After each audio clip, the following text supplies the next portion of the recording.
परमात्मा और किसान। एक बार एक किसान परमात्मा से बड़ा नाराज हो गया। कभी बाढ़ आ जाए, कभी सूखा पड़ जाए, कभी धूप बहुत तेज हो जाए तो कभी ओले पड़ जाएं। हर बार कुछ ना कुछ कारण से उसकी फसल थोड़ी खराब हो जाए। एक दिन बड़ा तंग आकर उसने परमात्मा से कहा, देखिए प्रभु, आप परमात्मा हैं, लेकिन लगता है आपको खेती बाड़ी की ज़्यादा जानकारी नहीं है।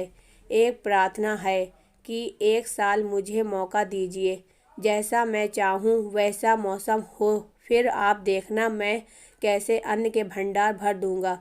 परमात्मा मुस्कुराए और कहा, ठीक है, जैसा तुम कहोगे वैसा ही मौसम दूंगा, मैं दखल नहीं करूंगा।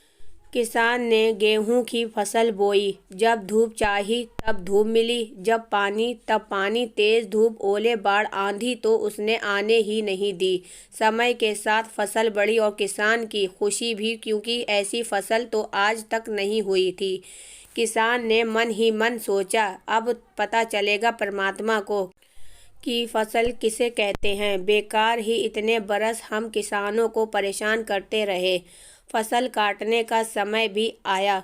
किसान बड़े गर्व से फसल काटने गया, लेकिन जैसे ही फसल काटने लगा एकदम से छाती पर हाथ रख कर बैठ गया।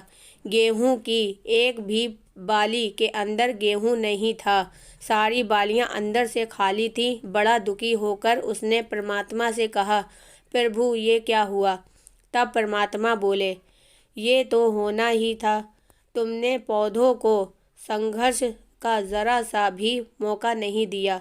ना तेज धूप में उनको तपने दिया, ना आंधी ओलों से जूझने दिया। उनको किसी प्रकार की चुनौती का एहसास जरा भी नहीं होने दिया। इसलिए सब पौधे खोखले रह गए। जब आंधी आती है, तेज बारिश होती है, ओले गिरते हैं, तब पौधे अपने बल से ही खड़ा रहता है। वो अपना अस्तित्व बचाने का संघर्ष करता है, और इस संघर्ष से जो बल पैदा होता है वही उसे शक्ति देता है, ऊर्जा देता है, उसकी जीवटता को उभारता है। सोने को भी कुंदन बनने के लिए आग में तपने, हथौड़ी से पिटने लगने जैसी चुनौतियों से गुजरना पड़ता है, तभी उसकी आभा उभरती है, उसे अनमोल बनाती है। उसी तरह जिंदगी में भी अगर संघर्ष ना हो, चुनौती ना हो, तो आदमी खोखला ही रह जाता है। उसके अंदर कोई गुण नहीं आ पाता। ये चुनौतियाँ ही हैं जो आदमी पूरी तलवार को धार देती हैं, उसे अच्छा बनाती हैं। अगर आपको मेरी ये कहानी पसंद आई है तो please subscribe my channel Hindi कहानी 7.0।